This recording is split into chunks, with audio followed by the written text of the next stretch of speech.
రామయ్య చేసిన త్యాగం. ఒక గ్రామంలో రామయ్య అనే రైతు ఉండేవాడు. అతను చాలా దయగల వ్యక్తి.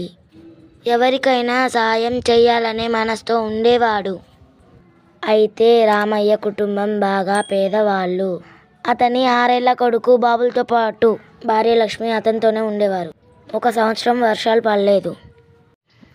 అందుకనే పంటలు పండక గ్రామం మొత్తం కష్టాల్లో మునిగిపోయింది. రామయ్య పొలాల్లో పండిన కొద్దిగా ధాన్యం మాత్రమే వాళ్ళ కుటుంబానికి ఆహారం అయ్యేది. ఒకరోజు ఒక యాత్రికుడు ఆ గ్రామంలోకి వచ్చి చాలా అలసిపోయి రామయ్య ఇంటి వద్దకు వచ్చాడు. నేను చాలా రోజులుగా తిండి తినలేదు.